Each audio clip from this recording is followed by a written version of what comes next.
اور حضور فرمانے لگے 120 صفیں جنتیوں کی ہوں گی، قیامت میں 80 صفیں صرف میری امت کی ہوں گی۔ میں کثرت امت پر فخر کروں گا۔ ان لوگوں سے پیار کرنا ہے، ان کے دکھ درد کو سمجھنا ہے۔ پتہ ہے آج کیا ہوتا ہے؟ آج ہمیں نا مختلف چھوٹے چھوٹے ملکوں میں بانٹ دیا گیا، تو ہم کسی دوسرے مسلمان بھائی کا درد نہیں محسوس کرتے، ہم گھروں میں نہیں محسوس کرتے۔ پڑوسی پر ظلم ہو رہا ہو تو ہم کہنے پتر ساڈا نہیں مسئلہ، یہ مسئلہ ہے، تینوں کی لگے۔ حالانکہ پڑوسی کی آگ اس لیے بھی کسی وقت بجھا دینی چاہیے کہ پڑوسی کی نہ بجھائی جائے تو اپنا گھر بھی زاد میں آ جاتا۔ آج امت مسلمہ سے ہمیں بس لگا دیا گیا اپنے حصے کی روٹی کماؤ، اپنے حصے کی کوٹھی بناؤ، اپنے حصے کی گاڑی خریدو، اپنے حصے کا کام کرو۔ امت کا درد، امت کی بات، وحدت امت کا تصور، امت کا دوبارہ سے وہ شان ارسل رسولہ بالہدی ودین الحق لیظہرہ علی الدین کلہ، وہ تصور کب ہوگا؟ اس وقت ہوگا جب ہم بات امت کی کریں گے۔ نبی پاک علیہ السلام نے فرمایا مسلمان کی مثال ایک جسم کی طرح ہے، جسم کے ایک حصے کو تکلیف ہو تو سارا آزمائش میں آ جاتا ہے۔ مجھے بتاؤ یہ انگلی درد کرتی ہو، یہ انگلی جسم کا حصہ ہے نا، تو میرا خیال ہے دماغ یہ کہہ دے گا کہ انگلی کی درد ہے نا منو کی لگے، دل کہہ دے گا کوئی نہیں ٹینشن لینے انگلی کا مسئلہ ہے نا۔ ایسا نہیں ہوتا، بلکہ جب انگلی میں درد ہوتی ہے تو دماغ منصوبہ بندی کرتا ہے کہ اس کا علاج کیسے ہو سکتا ہے، دل پریشان ہوتا ہے، پیر چل کے جاتے ہیں، ہاتھ وہ دوائی وصول کرتے ہیں، دانت اسے چبا کر، حلق اسے نگل کر، معدہ اسے ذخیرہ کر کے جسم میں پھیلاتا ہے، پھر جا کے انگلی شفا پذیر ہوتی ہے۔ ایک حصے کو درد ہو تو سارا حصہ کام پہ لگ جاتا ہے۔ اسرائیل اگر تکلیف دے رہا ہے فلسطینیوں کو تو ہونا چاہیے تھا نا بعض مسلمان حکمرانوں کو نیند نہ آتی، وہ درد دل محسوس کرتے۔ ہونا چاہیے تھا نا کہ بعض لوگ یہاں ہم کیا کرتے ہیں بھلا بیٹھ کے، اب تو مجھے بعض چیزوں سے کوفت بھی ہونے لگا، ہم دیتے ہیں بیان، مذمت۔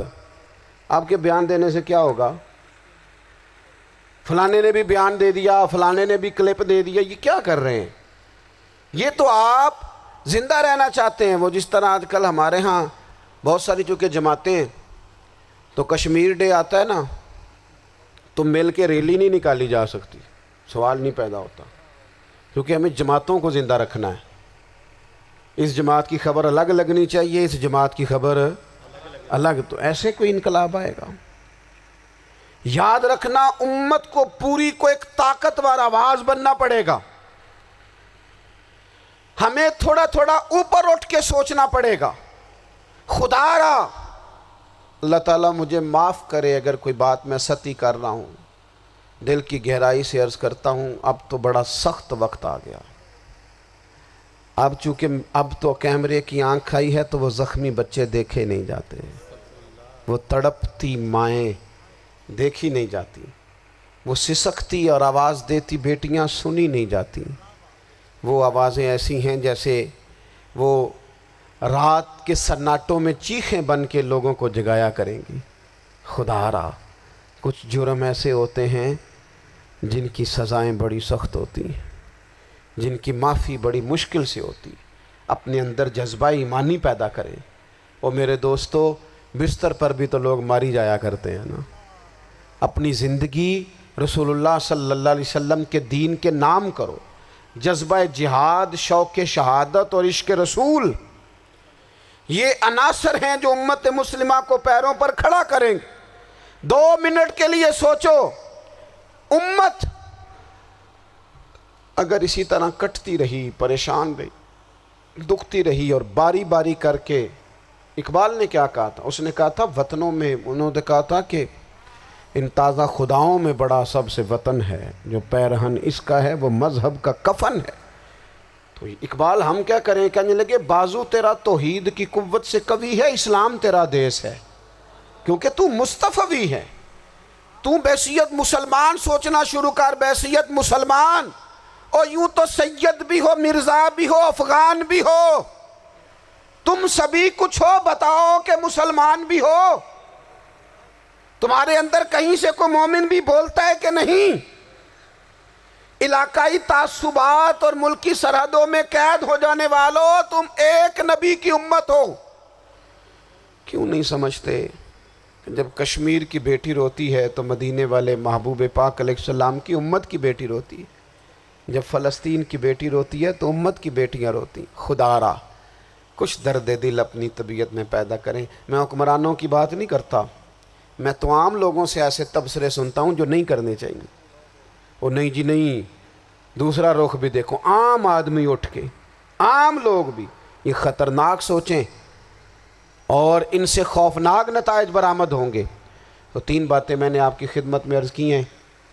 ایک تو کوشش کریں اپنی زندگی کے اندر کہ زندگی کو سادہ کریں، پیسہ ضرور کمائیں لیکن پیسے سے پیار نہ کرو، پیار تو مدینے والے رسول سے کرنا۔ دولتیں، ہرس، ہوس، طمع، ان سے باہر آؤ۔ اور دوسری گزارش آپ کی خدمت میں یہ عرض کی ہے، کچھ نہ کچھ دین کا کام، اور اس میں بھی شہرتوں سے بچتے ہوئے، تصویروں سے بچتے ہوئے۔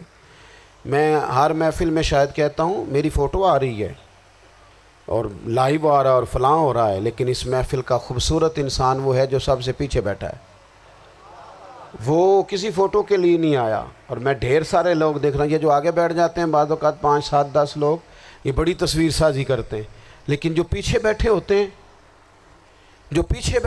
ہیں ان کی کوئی فوٹو نہیں آتی۔ اور میں نے بہت سارے لوگوں کو دیکھا ہے کبھی موبائل کو ہاتھ بھی نہیں لگاتے، لیکن جن کے لیے آئے ہیں انہیں تو پتہ ہے نا کون کون آیا ہے۔ اور کچھ دین کے لیے کریں۔ اور تیسری گزارش آپ کی خدمت میں یہ ہے کہ امت بن کر بھی ضرور سوچیں اور امت کے دکھوں کا مداوع بھی کریں اور امت مسلمہ کا درد بھی اپنے سینے میں ضرور محسوس کریں۔ اللہ تعالی ہماری اس بزم کو۔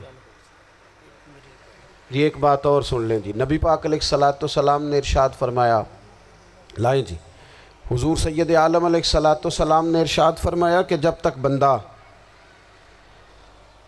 اللہ کے بندوں کی مدد میں رہتا ہے نا، اللہ بھی اس کی مدد کرتا رہتا ہے۔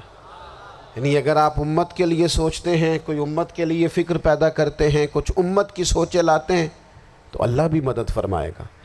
اور یہ بات اچھی طرح یاد رکھیں، جب بھی بندہ کوئی ایسا کام کرتا ہے نا جو خالص اللہ کی رضا کے لیے ہو تو رب کی مدد ضرور آتی ہے۔ وَلَقَدْ نَصَرَكُمُ اللَّهُ بِبَدْرٍ وَأَنْتُمْ أَذِلَّةٌ۔